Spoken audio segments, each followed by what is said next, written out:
মার্কিন ইতিহাসে এক নজিরবিহীন ঘটনা। নিজ সরকারের বিরুদ্ধেই $10 বিলিয়ন মামলা ঠুকে দিয়েছিলেন ডোনাল্ড ট্রাম্প। সেই মামলারই নাটকীয় ও রহস্যময় রফাদফা বা মীমাংসা হয়েছে সম্প্রতি। কিন্তু এই মীমাংসার আড়ালে লুকিয়ে থাকা একটি অতিরিক্ত শর্ত এখন মার্কিন রাজনীতি ও আইনি অঙ্গনে তোলপাড় সৃষ্টি করেছে। ট্রাম্পের IRS রফাদফা কি আসলেই তার পরিবার এবং ব্যবসার কর নিরীক্ষা বা ট্যাক্স অডিট চিরতরে বন্ধ করবে? 5+ স্টার রেটিং প্রাপ্ত দেশের সর্বোচ্চ বিদ্যুৎ সাশ্রয়ী ওয়ালটন এসি স্মার্ট কমফোর্ট এখন নেক্সট লেভেলে। ঘটনার সূত্রপাত 2026 সালের জানুয়ারিতে। ট্রাম্প ও তার দুই ছেলে অভিযোগ করেন IRS বা মার্কিন অভ্যন্তরীণ রাজস্ব সেবা তাদের ব্যবসায়িক ও ব্যক্তিগত ট্যাক্স রিটার্ন ফাঁস করেছে।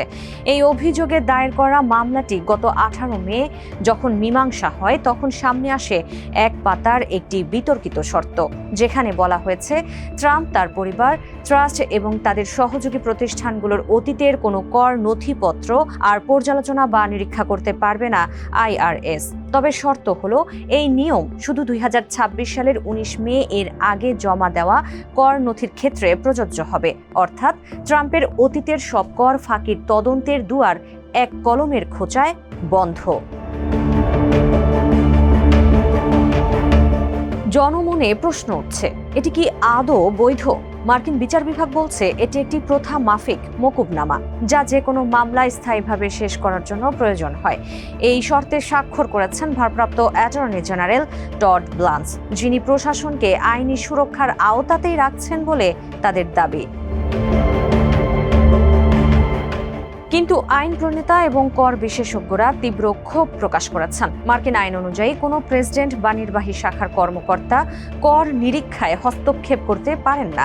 সিনেট ফাইন্যান্স কমিটির শীর্ষ ডেমোক্র্যাট রন ওয়াইডেন একে স্পষ্টভাবে আইনের লঙ্ঘন বলে অভিহিত করেছেন। সমালোচকদের মতে ট্রাম্প মূলত একটি মামলা সাজিয়ে IRS এর চলমান ও সম্ভাব্য নিরীক্ষা থেকে নিজেকে বাঁচানোর পথ তৈরি করেছেন। কর বিশেষজ্ঞরা বলছেন IRS এর কোনো রেকর্ড ছাড়াই বিচার বিভাগের মাধ্যমে এভাবে ঢালাও ছাড় দেওয়া কর ব্যবস্থার একটি অপব্যবহার। নাটকের এখানেই শেষ নয়। মামলা প্রত্যাহারের বিনিময়ে মার্কিন বিচার বিভাগ প্রায় $1.776 বিলিয়ন একটি অ্যান্টি ওপেনাইজেশন ফান্ড নামের তহবিল গঠন করতে সম্মত হয়েছে। বলা হচ্ছে, যারা অতীতে অন্যায়ভাবে সরকারি তদন্তের শিকার হয়েছেন, এই তহবিল থেকে ক্ষতিপূরণ দেওয়া হবে তাদের। ইতোমধ্যে $2.7 মিলিয়ন দাবি করে চিঠি পাঠিয়েছেন ট্রাম্পের সাবেক নির্বাচনী উপদেষ্টা মাইকেল কাপুটো।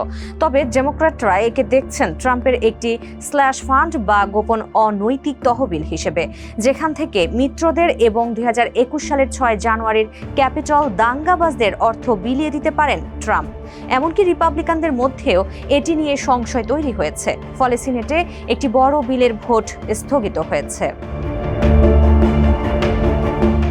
ইতোমধ্যেই এই তহবিলের বিরুদ্ধে আইনি প্রতিরোধও শুরু হয়েছে। এই তহবিলকে দুর্নীতিগ্রস্ত প্রতারণা আখ্যা দিয়ে মামলা করেছেন 2021 সালের 6 জানুয়ারির ক্যাপিটল দাঙ্গায় উপস্থিত থাকা 2 পুলিশ কর্মকর্তা।